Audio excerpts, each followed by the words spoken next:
Good morning, good morning, good morning. Good morning, good morning, good morning, and welcome to Daring Dialogues. I am your host, Shantae Charles. I hope that everybody is having a good morning and a great and wonderful day.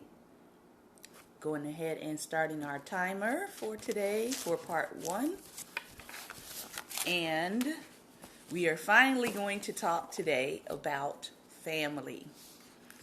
Good morning, Prophet Jonathan. Good morning, Lady Vanessa, I believe that is down there. And good morning to those of you who are maybe watching us through different devices. And so I can't say who you are exactly, but thank you for joining us. I know some people are watching through their laptops. Some people are watching through Twitter. Some people are watching outside of the app. So I just want to say thank you for joining us today for Daring Dialogues. I'm your host, Shantae Charles. If you've never been in my space before, I just want to say good morning and welcome to you. It is a bit of an overcast day today here in the DMV, and I'm hoping that it will warm up a little bit more so we can enjoy this wonderful spring day. Good morning, Pastor Ben. We're going to be talking a little bit today about family, and if we finish this, we will go on to talk about 2 of the prophets today in the scriptures, and just to give us a little bit of insight on the prophets and the word. But I want to talk a little bit today about family, and we are reading from Hope on a Tightrope by Dr. Cornel West, Words and Wisdom of Cornel West. And he says some very, very powerful things in here about family. Many of you may have all kinds of family dynamics going on, right? Some of us may have come from maybe an adoptive family, or some of us may have come from what our society considers a broken family. Some of us come from single parent homes, and some of us grew up in what our country would call a traditional family, which is both parents being in the house, the mother and the father, and that would be considered what they call a traditional or a nuclear family. And so there's all different kinds of family dynamics, right, that can happen and that can go on. So I want to talk a little bit about what Cornel West says about family, and just have some discussion around that, because I think he hits on some very important points. He says, first of all, real family signifies a high level of compassion and intimacy between people. A compassionate family affirms the best of who you are, even in the worst of circumstances. For example, even if you go to jail, your mama, your sister, your brother, or loved one will still believe in you because they know you can be better than whatever crime you committed. They don't give up on you, and they keep giving you another chance. Intimacy and compassion are important too, because they allow people to open themselves, take risks in relationships, and thereby allow the worst and the best to be seen. It's knowing that when people see the worst, they'll still be accepting. When people see the best, they'll still be embracing. Part of our problem these days is not just the indifference that displaces compassion, but the cold manipulation that's displacing intimacy. The relative collapse of families in America, especially in Black America, means that the very act of intimacy is being destroyed. So, what do you all think about that statement, that the intimacy in families is being destroyed?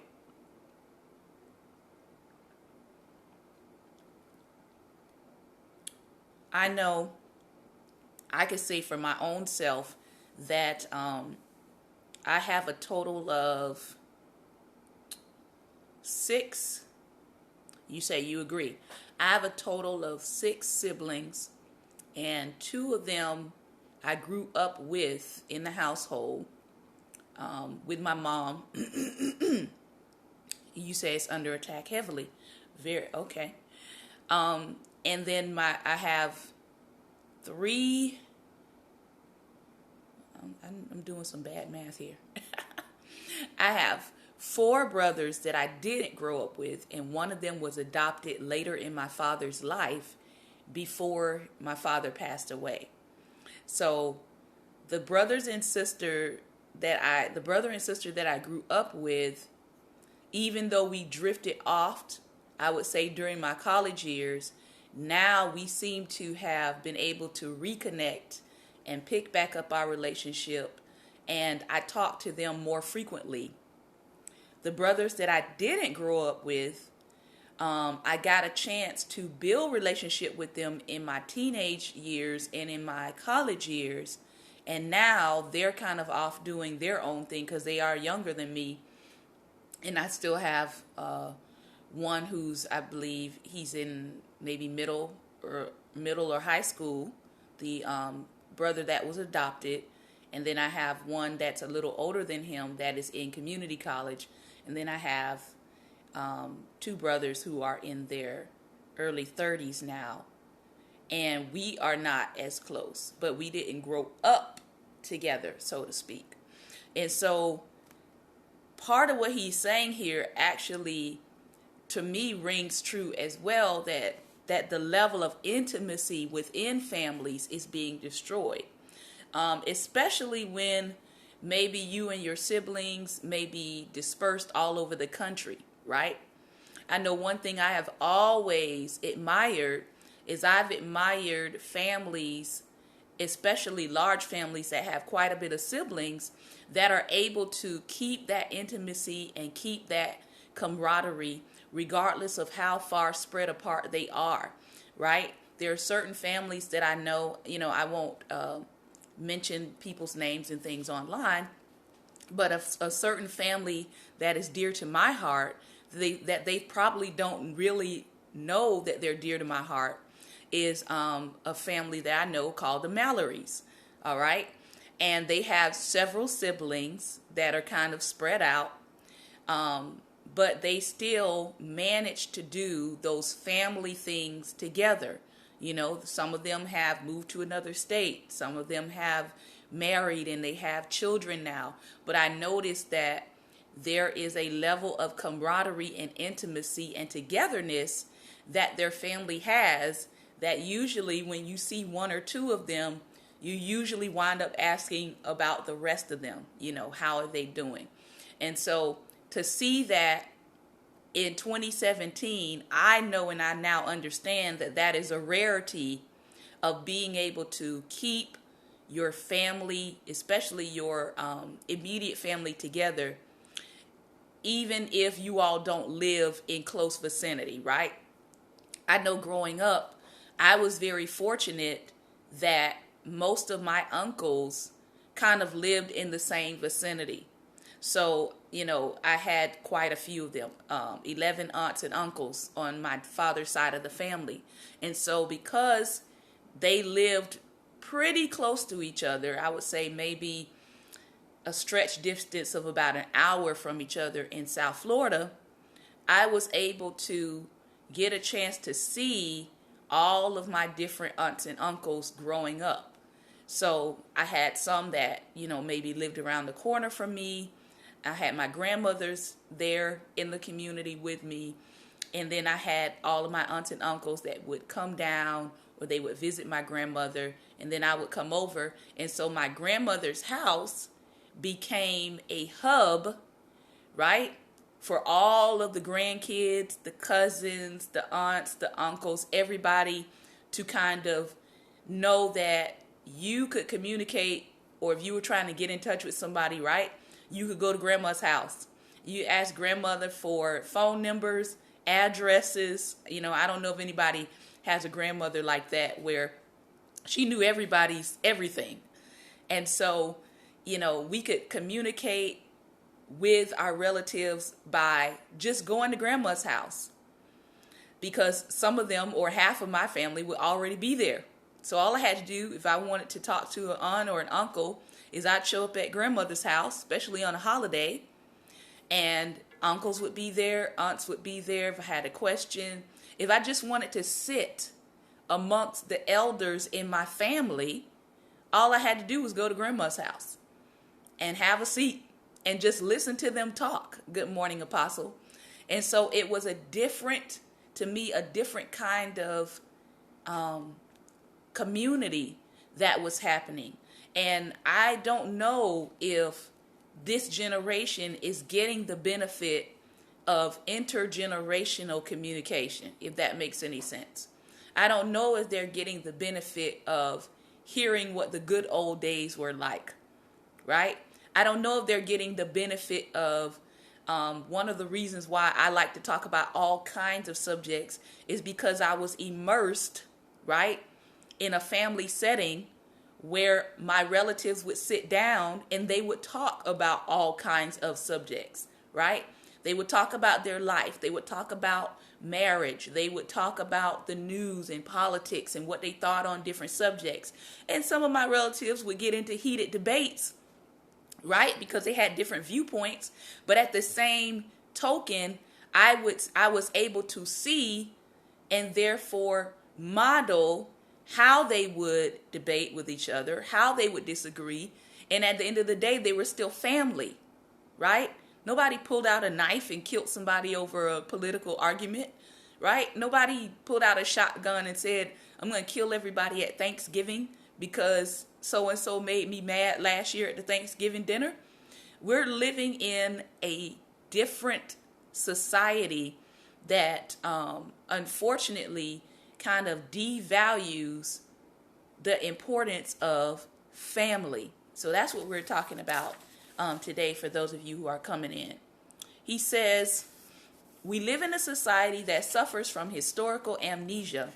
We find it very difficult to preserve the memory of those who have resisted and struggled for the ideals of freedom, democracy, and equality.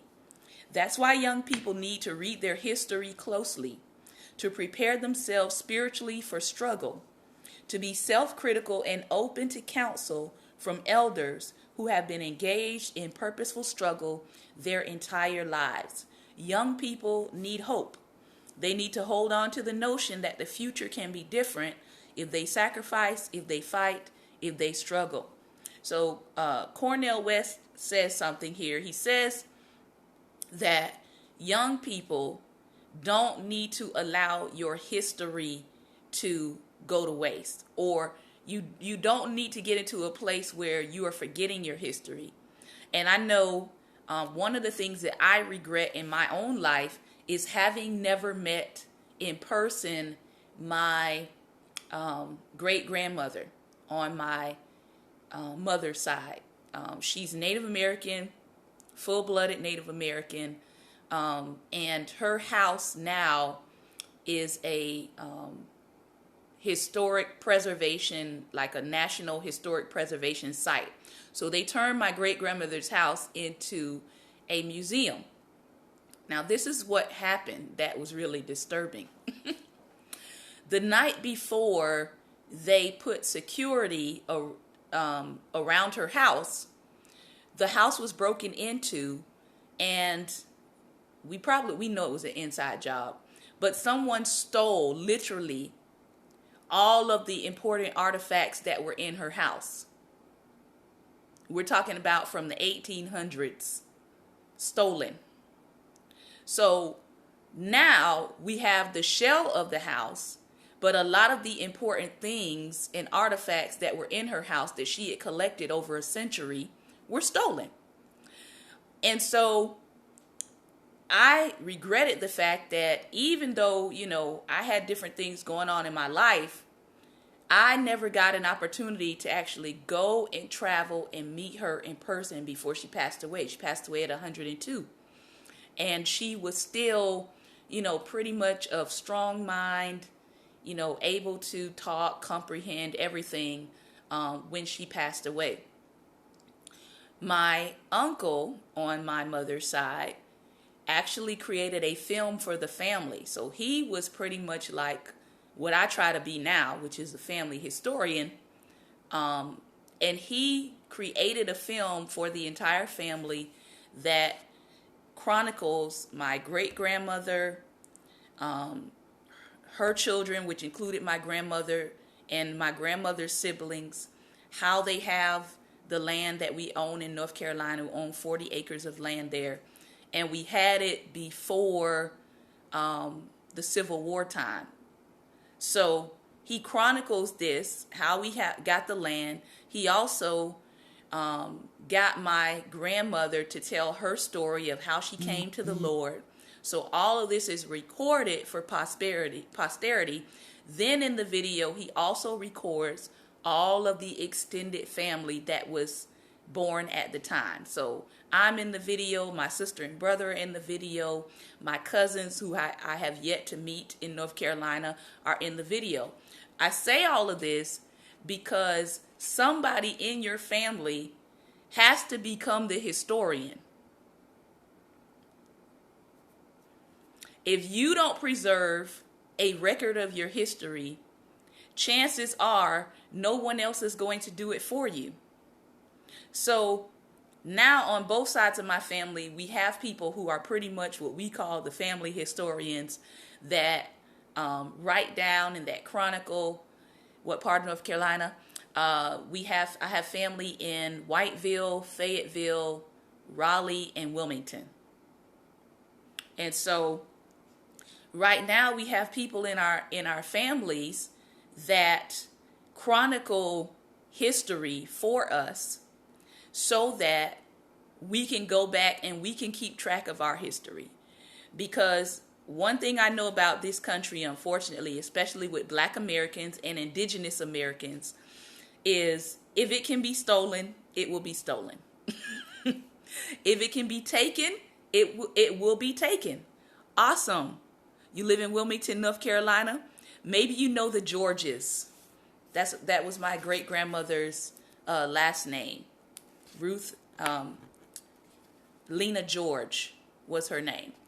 And so she was very well known in Whiteville, North Carolina. But my grandmother, Ruth George, started out in Wilmington, North Carolina. I'm a George by marriage. Awesome. Are they Native American? Because all of my family there is Cherokee. That's pretty cool. Awesome. Yes. And so, okay. Well, email me. I'd like to find out more about that. My info's in the bio.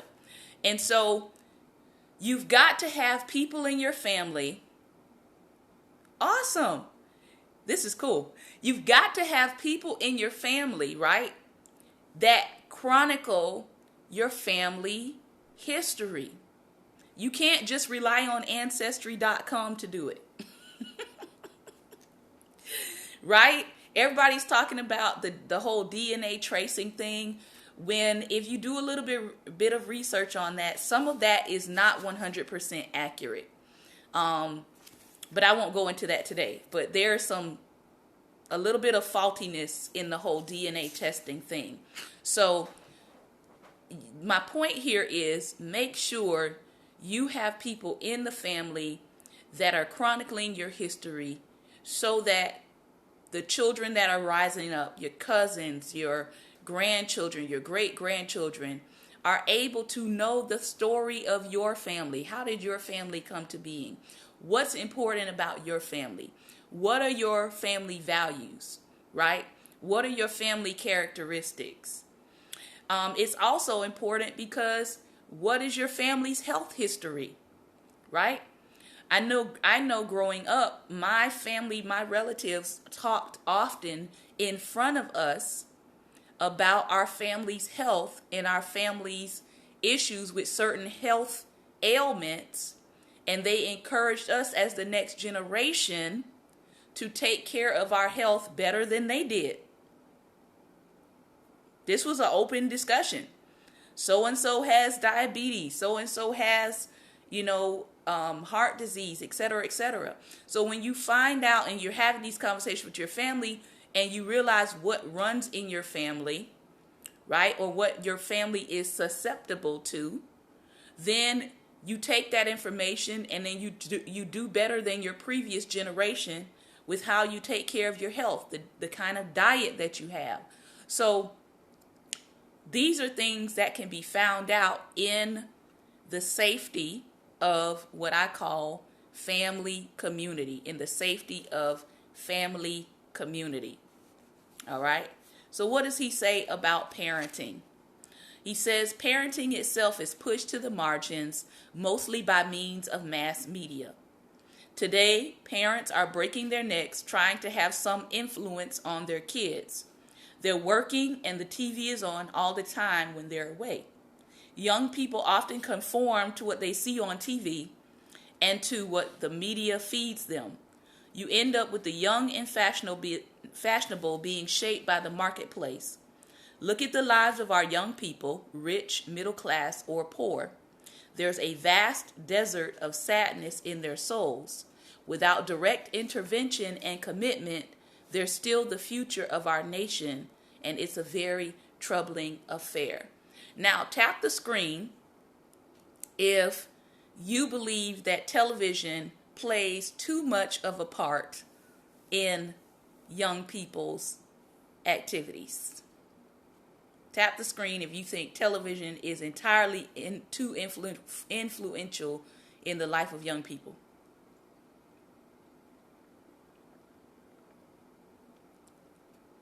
Now, okay, I got some agreement there. I want to say this.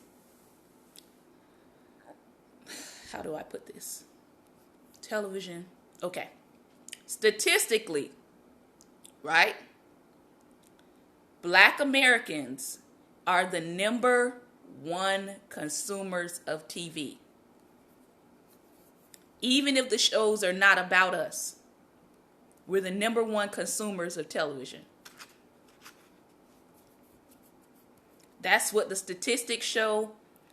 And that's why media is now trying to gear its programming more towards Black America to keep us watching. All right.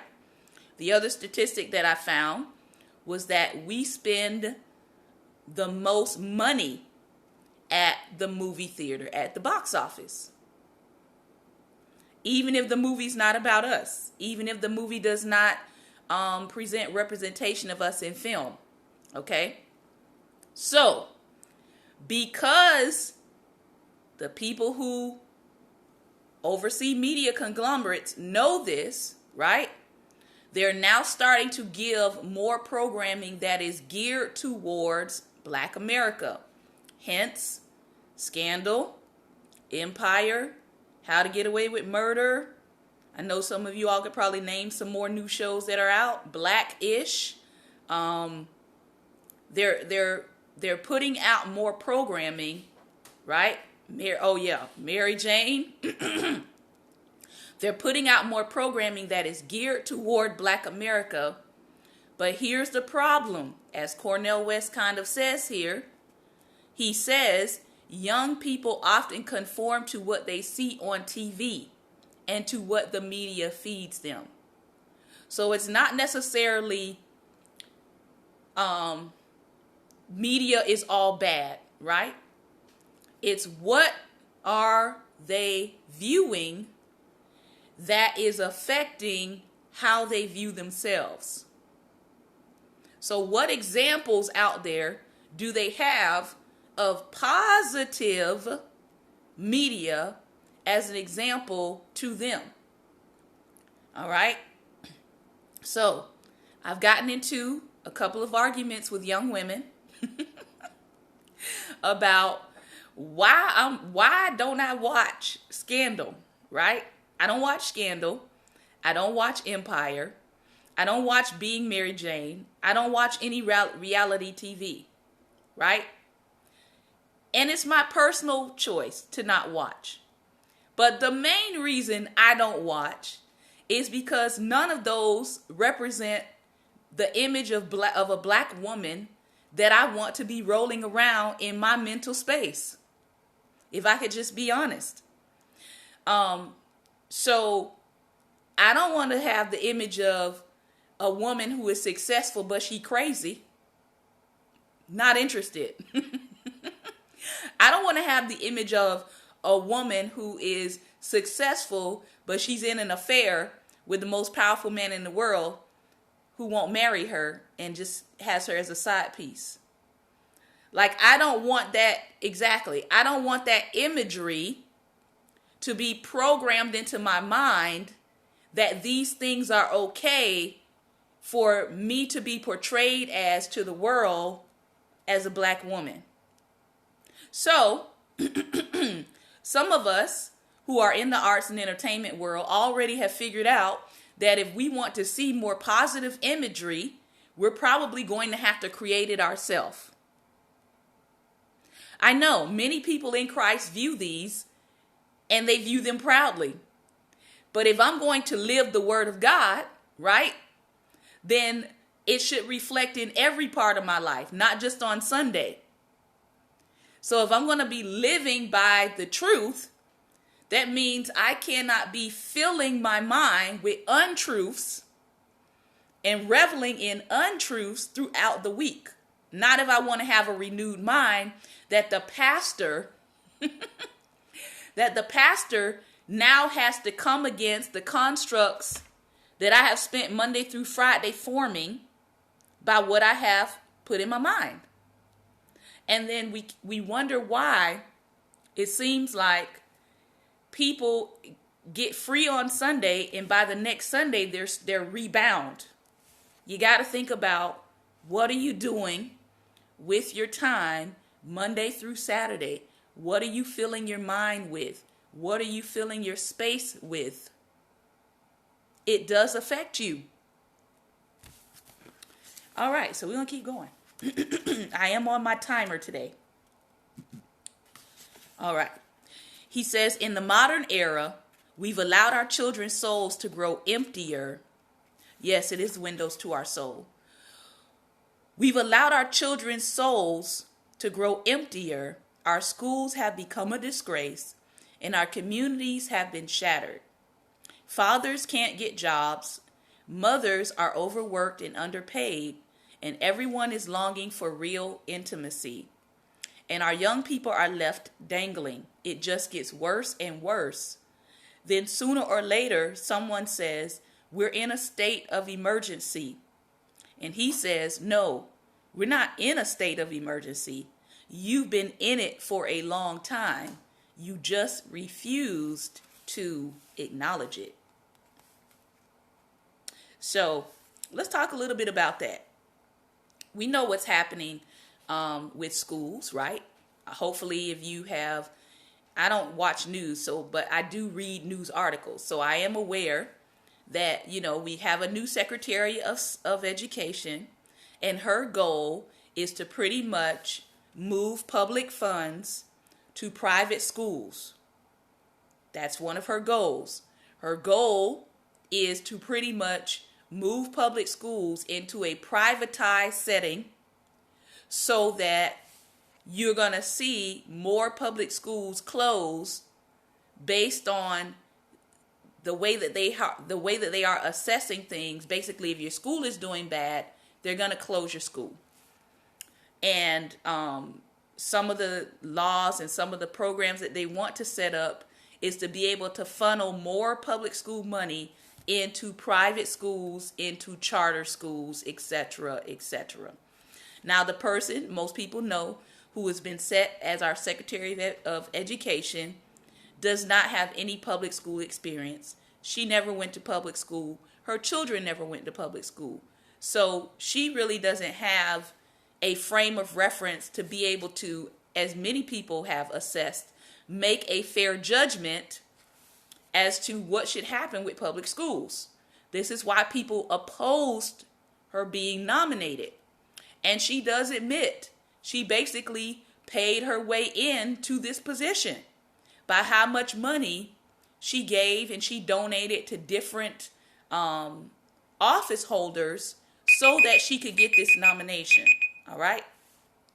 So you have here an issue with schooling, and it's going to come faster than people, I believe, are prepared for. Now you have parents scrambling, trying to figure out, well, should I homeschool my kids? What's going to happen with the future of education in this country? I would tell you, do a little research. Take a look at what's happening to Detroit public schools. Take a look at what has happened to Chicago's public schools. If you have people at the local level defunding your public schools or giving your public schools in certain neighborhoods less money to function on, then you're going to come across, as they did in Detroit, poor facilities, right? It had gotten so bad in Detroit, I believe, that there was like mold growing in the classrooms and stuff like that. Facilities that are not heated, so you got kids that are freezing in classrooms. At one point, they ran out of their budget for the teachers themselves, so the teachers were not getting paid after a certain amount of weeks. All of this makes for a very bad environment for children to supposedly be able to learn in. All right? And so you look at what's happening with schools. You look at what's happening with communities. And he's actually nice to use the word community, because if you look at the predominantly black areas in our nation, most people would admit that you can't really call them communities anymore. They used to be. 80s and 90s, they were still kind of communities. But when you had the war on drugs, right, that gave overzealous sentencing for minor non-violent crimes, it pulled a lot of the men out of those communities. It pulled a lot of the fathers, a lot of the uncles, etc., out of those communities. Crime increased. Gang wars ensued, right? And so business owners who were there, who were black, many of them packed up because they're like, I'm not going to be in the middle of a drug war trying to have a business. Correct. 13th is a great documentary on this. And also, for many of you who may not know, the documentary, The 13th, is actually based on this book, which is a lot more detailed than the documentary. So I always tell people to get the book to read. And it's based on The New Jim Crow by Michelle Alexander. Okay? Mass incarceration in the age of color blindness. So this is the book that the documentary is based on, that Ava DuVernay created that documentary. All right? So what you have is what used to be community, right? A lot of the businesses packed up and they said, listen, I'm not about to be in the middle of a drug war. I'm not about to be trying to go to my business and get shot up. So some businesses moved out.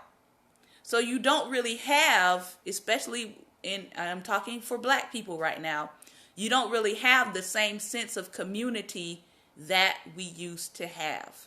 And this is what Cornell is talking about. He's talking about the structures that used to be there for family, for community, have been eroded. So what can we do? What can we do? But first of all, we have to acknowledge that there's a problem. Right? We have to acknowledge that there's a problem beyond the slick look that we have, beyond the trappings of success, beyond the outer appearance of doing well. He's talking about the fact that Black America has to look at what has happened to our families, what has happened to our communities, some of it from external causes, some of it from internal causes. You got to look at both sides. So we're going to come back with part 2 in 30 seconds. I'll be back on. Please jump back in and join me for part 2. And we're going to stop here and come back in. So give me 30 seconds. I'm going to sign off and then I'll sign right back in. And you guys can jump in for part 2 of our conversation today.